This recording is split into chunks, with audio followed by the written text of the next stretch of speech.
phrase « Que ton âme repose en paix » que l'on prononce souvent lors de funérailles d'un être cher vaut aussi pour le conjoint survivant, le veuf, surtout la veuve. Celle-ci ne restera jamais en paix tant que la belle famille n'appliquera pas à la lettre le code de la famille en matière du droit du conjoint survivant.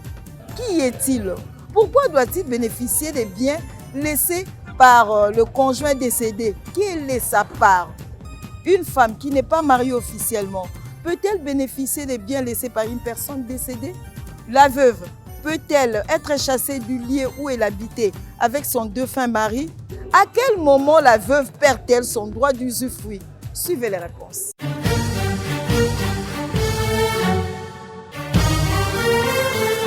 Quand on parle déjà d'une veuve, c'est une personne qui a perdu son mari. La veuve peut avoir sa part comme la parcelle si le mari possédait des biens comme parcelles, même des véhicules. Ça fait partie aussi de ses droits. Par la veuve, 50%, il y a bien oyo bazaki na ngoya mobali na ye oyo akufi. Ala na droit de jouir na lupango na ba bien nyonso oyo eza na kati ya lupango tant qu'elle est en vie. Mais en l'état que sauver na moi ça me 6 mois déjà à considérer que ça c'est moi sinayo 6 mois après ça aza déjà moi sinayo. Waza mama bana zo botelo ban. Ezaka te ko po abalité so ça sali 6 mois bo vani bo boti ban.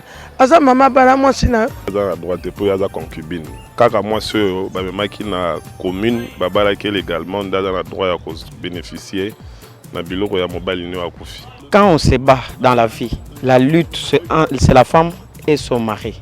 Lorsque le mari meurt, les enfants ont droit d'hériter les biens de ses parents et la femme a le droit de vivre avec ses enfants dans la maison de son mari. Je trouve que les veuves ont parfois peur. Peur pourquoi? Ils peuvent avoir le droit, dit que bon, c'est mon mari qui est décédé, j'ai le droit parce qu'on est marié légalement. Tu verras la famille, il y a d'autres familles qui viennent, il y a la sorcellerie, parfois le monde parle, il y a la sorcellerie qui entre là-bas et vous verrez, après avoir reçu ce qu'il a le droit, et il y a des conséquences parfois qui viennent partout. Oh, les enfants sont morts. Pour cela, ce veuve-là même pas souvent réclamé par peur. Voilà comme Kamakala. Dans les bâtiments, il y a une l'État peut sa solution à Kamsous. Qui attend moi ça pour faire mon bal. À côté, quand on a boti ban. Ban a bandé, bah, coller si quand on a batikali. Famille a droit à mon côté rosoir. Ata différemment la 14. Ata et là comme bala rosoir pour atiki ban. Il y a des veuves qui ne peuvent plus se marier. Vous voyez? Donc on ne peut pas chasser là où le défunt, son mari, l'a laissé avec les enfants.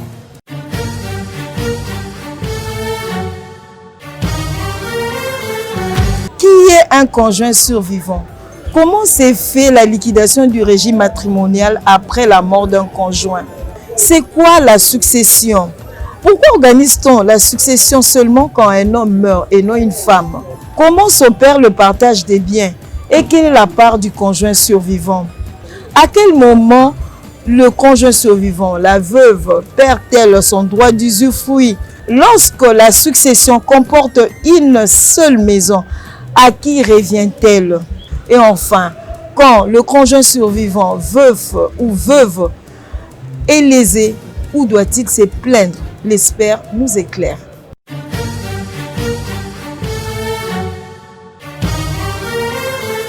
Le conjoint survivant, c'est l'homme ou la femme mariée conformément à la loi congolaise, mais qui a perdu son époux ou son épouse par le décès. Lorsque je dis marié conformément à la loi congolaise, c'est parce qu'en République démocratique du Congo, il y a un seul mariage, mais qui a deux formes. On peut directement se marier devant l'officier de l'état civil. Au Congo, on connaît suffisamment le bourgmestre, les administrateurs des territoires, mais aussi les chefs de chefferie des secteurs qui sont les officiers de l'état civil. Lorsque on s'est marié au niveau de la famille, on a l'obligation d'enregistrer son mariage auprès de cet officier de l'état civil. Lorsque le conjoint, l'homme ou la femme meurt, celui qui est resté en vie ou celle qui est restée en vie la loi l'appelle conjoint survivant. La loi congolaise ne fait pas de différence entre le veuf et la veuve. La veuve est conjoint survivant, le veuf est conjoint survivant. Donc, il n'y a pas de discrimination. Parce que généralement, on dit que les veuves souffrent. La loi congolaise protège le conjoint survivant, le veuf ou la veuve de la même manière. L'homme ou la femme, lorsqu'il décède, les successions doivent être organisées. Malheureusement, dans notre pays, lorsque l'homme meurt, là on organise la succession, on donne à la femme n'importe quoi. Et lorsque la femme est décédée, on n'organise pas la succession. Non. La loi dit que lorsque il y a quelqu'un qui meurt, sa succession s'ouvre au jour et au lieu du décès. Que ce soit l'homme ou la femme mariée. À partir de l'ouverture de la succession, on va chercher quels sont les biens qui appartiennent au conjoint décédé, quels sont les biens qui appartiennent au conjoint survivant. C'est là que se pose le problème du régime matrimonial choisi ou des régimes matrimoniaux. D'emblée, il faut exclure de cette organisation de succession et des régimes matrimoniaux tous les couples non mariés, tous ceux qui vivent en union libre, en concubinage, communément appelé Yakatovanda, ne sont pas concernés par les régimes matrimoniaux. Et lorsque deux personnes qui ne se sont pas mariées, qui ont vécu ensemble, même s'ils ont des enfants, lorsque une d'entre elles décède, ils ont vécu dans l'association de fêtes, on doit prouver le mariage principalement par l'acte de mariage, c'est l'acte de l'état civil, ou le livret de ménage. Mais lorsque il n'y a pas l'acte de mariage, il n'y a pas le livret de ménage. Quand je dis il n'y a pas, c'est-à-dire que le mariage avait été célébré ou enregistré, mais que l'on a perdu. À ce moment-là, on peut utiliser le mode subsidiaire des preuves de mariage qu'on appelle possession d'état d'époux. Parce que cette disposition dit, à défaut de l'acte de mariage, le mariage peut être prouvé par la possession d'état d'époux. Au moment de la célébration de l'enregistrement du mariage, les conjoints choisissent le mode de gestion de leur patrimoine, de leurs biens. Et ce mode est appelé régime matrimonial. La loi congolaise organise 3 régimes matrimoniaux. Il y a le régime de la séparation des biens. Dans ce régime-là, lorsque un conjoint meurt, il n'y a aucun problème. Parce qu'on sait que ça, ce sont les biens de la femme, ça, ce sont les biens de l'homme. Il gère ses biens de manière séparée. C'est le patrimoine du conjoint prédécédé que l'on va soumettre à la succession. Le deuxième, c'est le régime de la communauté réduite aux acquis. Cette communauté n'est pas totale. C'est une communauté qui intervient juste pour les biens que l'on a acquis depuis le moment de mariage. On fait la différence entre les apports. Ce que l'homme a apporté au mariage, ce que la femme a apporté au mariage. Ces apports-là sont les biens personnels qui sont dans le patrimoine de chacun comme si c'était dans le régime de séparation des biens. Maintenant, tous les biens qu'ils ont acquis à partir du moment que l'officier de l'état civil les a déclarés époux, épouses, les cadeaux qu'on leur offre dans le mariage, les biens qu'ils vont acheter ensemble, là il y a la communauté. Donc lorsqu'il y a un des conjoints qui vient à décéder, on ne peut pas organiser sa succession sans dissoudre le régime matrimonial et le liquider. Les biens de celui qui est décédé, ses apports, ce qu'il avait apporté dans le mariage, les biens qui sont provenus de la dissolution et du partage de la liquidation du régime matrimonial s'ils avaient choisi le régime de la communauté de Tozake, on les met ensemble. C'est ça qui vient, qu'on appelle la succession du conjoint qui est décédé. Et donc, celui qui est resté en vie, veuve ou veuf, est d'abord nu propriétaire de sa partie ici, les biens qu'il avait apportés dans le mariage et les biens provenus de la dissolution de la liquidation du régime matrimonial de la communauté de Tozake.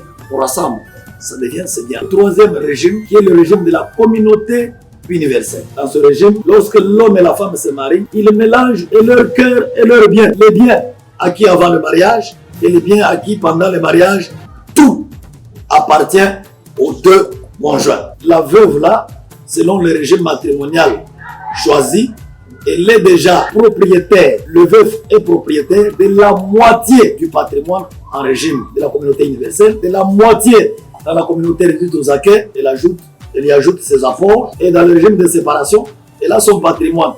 C'est seulement après cette opération de dissolution et liquidation du régime matrimonial qui avait été choisi, le mode de gestion qui avait été choisi par les conjoints, c'est alors seulement que l'on peut parler de la succession. Lorsque quelqu'un meurt, on l'appelle dépouillus, il a son patrimoine, l'ensemble de ses biens qu'on appelle la succession, l'héritage ou l'hérédité. Ces biens-là constituent un tout. La première question que l'on se pose, est-ce qu'il a des enfants? Ces enfants font partie de la première catégorie des héritiers. Je suis à l'article 758 du Code de la famille.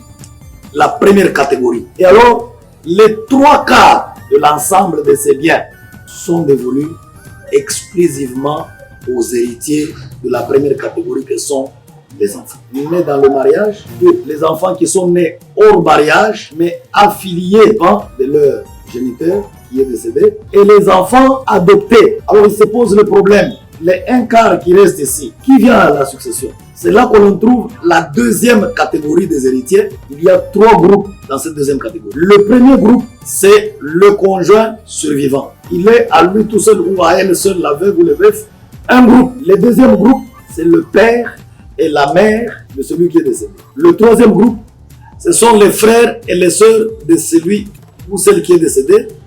Alors ces 3 groupes forment la deuxième catégorie des héritiers. Et la succession se partage entre ces 2 catégories. Les enfants prennent les 3/4 et les conjoints survivants, les pères et mères, les frères et les sœurs se partagent. On prend les 1/4 qui est resté là, on divise en 3 parties égales. Lorsque ceux qui sont appelés à la première et à la deuxième catégorie ne sont pas là et qu'ils ont laissé leur descendance, ils peuvent être représentés à la succession par leurs descendants ou leurs ascendants. Et donc, lorsqu'à la première catégorie, il n'y a personne, dans la deuxième catégorie, il n'y a personne, alors à ce moment-là, on appelle la troisième catégorie, oncle et tante paternelle et maternelle. Et lorsque, dans cette troisième catégorie, il n'y a personne, là, on passe à la quatrième catégorie, ce sont les parents, n'importe quel parent, n'importe quelle personne qui peut prouver qu'il a un lien de parenté avec celui qui est décédé, il peut venir à ce moment-là recueillir la succession. Mais lorsqu'il n'y a personne, alors l'État recueille la succession. On appelle cette succession en déshérence. Lorsqu'on a partagé ces biens-là, la veuve a ce qu'on appelle le droit d'usufruit. La maison qu'elle a habitée avec son mari, même si elle appartient aux enfants, même si elle est restée dans le patrimoine de son conjoint survivant, elle est partie à qui que ce soit, la veuve ou le veuf, on ne peut pas le déplacer de cette maison-là. Okay. Il a ce qu'on appelle le droit d'usage de la maison et les parties attenantes à cette maison, qu'on appelle le droit d'usufruit. Et d'utiliser les meubles qui meublaient cette maison-là. On voit chez nous quand il meurt, on prend même les meubles, tout ça, on partage. Mais la loi dit que les conjoints survivants doivent continuer. Le train de vie ne doit pas changer. Maintenant, lorsque se remarier ou d'avoir des relations avec un autre homme ou une autre femme, il ne peut plus rester dans cette maison. Il perd le droit d'utiliser cette maison et ces biens-là. C'est comme ça qu'on dit, il s'est méconduit. Ce qu'on appelle la succession ne comporte qu'une seule maison ici. Celle-ci est dévolue exclusivement aux héritiers de la première catégorie. Lorsque la famille n'a qu'une seule maison, c'est après la dissolution du régime matrimonial, on a liquidé le régime matrimonial. Ce qui est entré dans le patrimoine de celui qui est décédé là, cette maison-là. Alors la maison, on l'appelle la maison successorale. On appelle cette maison l'hérédité ou l'héritage. Mais lorsque c'est une maison commune, nous n'avons que cette seule maison-là. L'homme et la femme meurent, nous sommes copropriétaires. Lorsqu'on dissout le régime matrimonial, une partie de la maison appartient au conjoint prédécédé, une partie au conjoint survivant, à la veuve ou au veuf. Donc on ne peut pas dire que cette maison va exclusivement aux héritiers de la première catégorie. C'est la partie de celui qui est décédé là. Donc le conjoint survivant devient copropriétaire avec les héritiers de la première catégorie parce qu'eux, ils ont pris totalement l'autre partie. Et la partie qui reste appartient au conjoint survivant Mais comme il a le droit d'usufruire, il reste dans la maison là, en sachant que je suis copropriétaire avec les enfants. Que ce soit l'homme ou les femmes. Parce que généralement, quand la femme meurt, l'homme s'approprie la maison. Non, non. Lorsqu'il y a une seule maison familiale, cette maison, si on est dans le régime de la communauté universelle ou dans la communauté réduite aux acquets, on doit d'abord partager cette maison-là. Si on est dans le régime de séparation, si la maison appartient à celui qui est décédé, oui, exclusivement à ses enfants.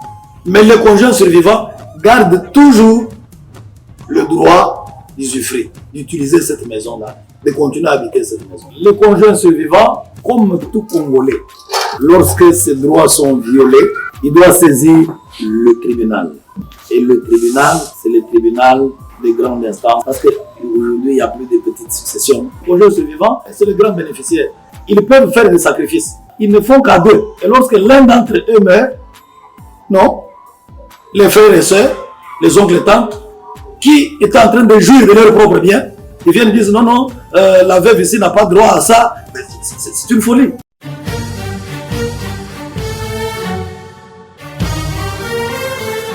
Le conjoint survivant, veuf ou veuve, une matière difficile à traiter à cause des us et coutumes, la mauvaise foi de la belle famille, la peur des représailles et surtout l'ignorance de la veuve. Pourtant, le législateur congolais a mis sur pied un certain nombre de dispositions pour protéger le conjoint survivant. Cette question des droits du conjoint survivant doit être clarifiée par des campagnes de sensibilisation. Merci de nous avoir suivis et à la prochaine.